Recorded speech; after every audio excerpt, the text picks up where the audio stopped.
Alright.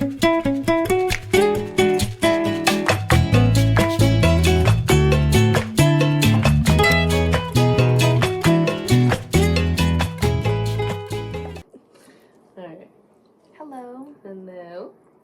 Hi, I'm Serena Campbell, Form 3. Ariella, Allariez, Form 4.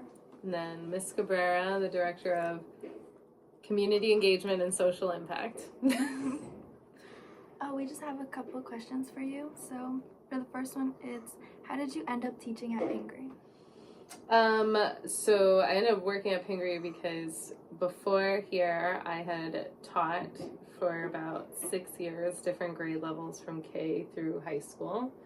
And then I did community work where I was working for nonprofits, still focused on education, but working more with community partners and different nonprofits.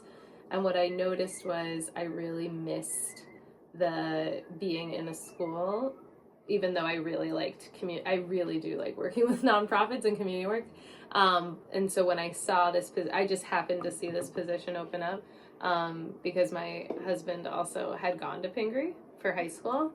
I saw this position open up and I thought it was a really great blend of the two things I really like, which is working in a school and then also working with nonprofits. That's nice. Yeah. Do you have any standout moments, music memories, or the craziest thing that happened when you were at Pingry? At Pingry, I'm trying to think, a standout moment. I think for me was probably doing the Covenant House Sleepout in Newark last year, because I'll admit that was, to me, bananas. Even though I was excited. Well, I thought it was, when I learned you all do a Covenant House sleep, I had never heard of a sleep out, if I'm being honest, like a solidarity sleep out, but I liked the idea of it. But people had said that the one at Pingry felt more like a sleepover and a slumber party, so I kind of lost a little bit of its, the seriousness of it, which is like what a solidarity sleep out's supposed to be about. So originally, I'll be honest, when I came out with the idea, and I didn't come up with it, I forgot, Covenant House, they do their community sleep outs.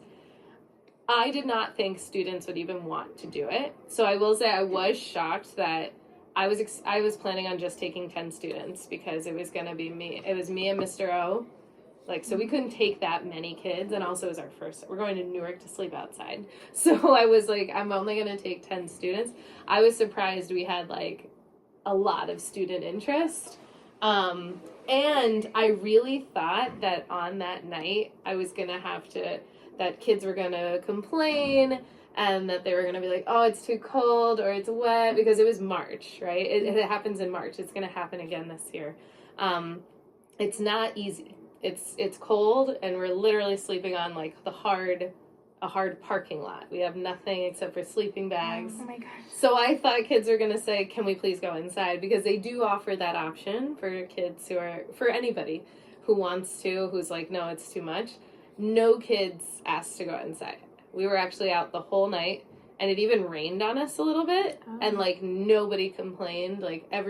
So that's a big standout moment for me, because I was really impressed actually with how everybody, with one, the amount of interest in doing that, and then two, how well everybody who participated did. Yeah. Wow. Yeah. That sounds so fun. Also, how has Pingry changed since you got here? Since I've only been, this is only my second year.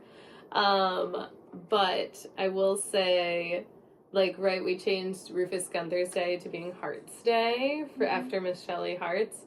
And that's a change that I really like, just because Rufus Gunther isn't a real person. I don't know if you guys know that. It was a name. It was a made-up thing that Pingry made. Yeah, it was supposed to be kind of a joke type thing, and it was a day that was really about being funny and making costume sketches or something, comedian and stuff. And they just Miss Shelley Hearts had made it into it, along with Miss Vicky Grant and other teachers. They worked to make it into a day of service instead. And at first it was just it progressed over time. I've learned about the history of the day, but the name never changed because it's just always been there.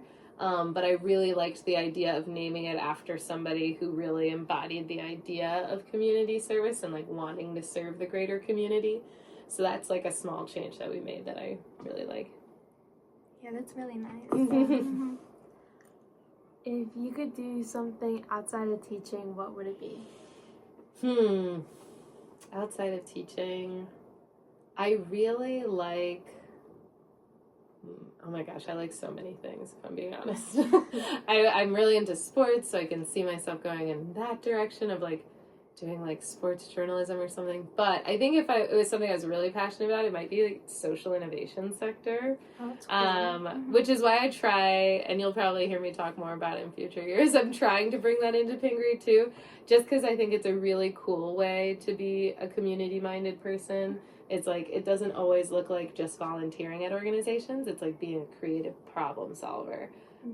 So yeah, like I once designed an app that was focused on trying to help parents with the special education IEP process, and helping teachers do better at supporting their students with that process as well. And so like things like that, where it's just, it's a way of being innovative and a problem solver and helping your creative community all in one. Do you have any random things that you're passionate or interested in? I like a random thing, I guess, would be crocheting. I like to crochet. Yeah. It's a hobby that I picked up when I had snow days when I was a teacher, and I had multiple in a row at one point, so I decided to teach myself how to knit and then crochet. And so now, just so anybody knows, on Mondays after school, Miss Helling up at the library actually has some kids come and like learn how to knit with her. And I join and I crochet also. That's fun. But yeah, I like to crochet. Do you have any hidden talents? I was an athlete my whole life, so I was a fencer. And I fenced in college. Yeah. But actually my favorite sport is softball, and I still play like just for fun every spring in a rec league. But yeah, I like all sports though, to be honest, but softball is definitely my favorite. What's your favorite song, show, or book? My favorite book is The Alchemist by Paulo Coelho. If you've never read it, you should. It's pretty short, but it's really enlightening. And then I think my favorite song has always been, since I was a kid, Killing Me Softly by Lauryn Hill, but like by the Fugees. And anything by Lauryn Hill also. I just love Lauryn Hill. That's a good song. What qualities do you value in students? I really value in students like honesty and integrity, and optimism.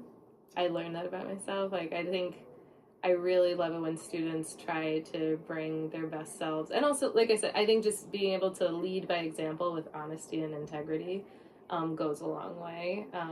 And it's a really great way to start as you're like becoming an adult. Those kinds of attributes like just really help you in the long run. And lastly, what piece of advice would you give to Pingry students? I think for Pingry students, because I think it's really about just not feeling like you have to be everything for everyone. Because I think even especially in my department, like as somebody in my position, I get that feeling often, right? When you're in a position of privilege, you want to be, at least I feel, for myself. In a position of privilege, I want to be able to help everybody I can and be all the things that everybody needs me to be. But what I've found is like if you're not able to be there to take care of yourself, it's very hard to take care of others or be there for others, or even be your best self in the situations that arise. So I think for Pingry students, it's really like slow down, less is more. Like because for me, I think I did a better job when I was younger, to be honest. I used to say no to things at your age. I would be like, no, I can't be on the volleyball team. Even though I love volleyball, fencing takes up so much of my time. It wouldn't be fair to my teammates. Like, I wouldn't be able to give it my 100% self, so I would stop. I can't do it. And so I think just being honest with yourself about that and thinking about it in that way too, that it's about like the other people who are impacted by your choices. So like just sometimes less is more, because I think I wasn't trying to do everything at a young age, because I was so busy at your age, and I know you all are too. Because I knew I was so busy, I was like, but if I really just concentrate my time in these 3 areas, because that's what I did. I was like, I had 3 buckets of things that I was really passionate about. I was able to do really well in those things, and feel really good about it afterwards. I felt like I accomplished a lot. So I think that's the big thing, is less is more. Don't try to be everything for everyone. That's good. Yeah. Thank you so Yeah. much. Thank you.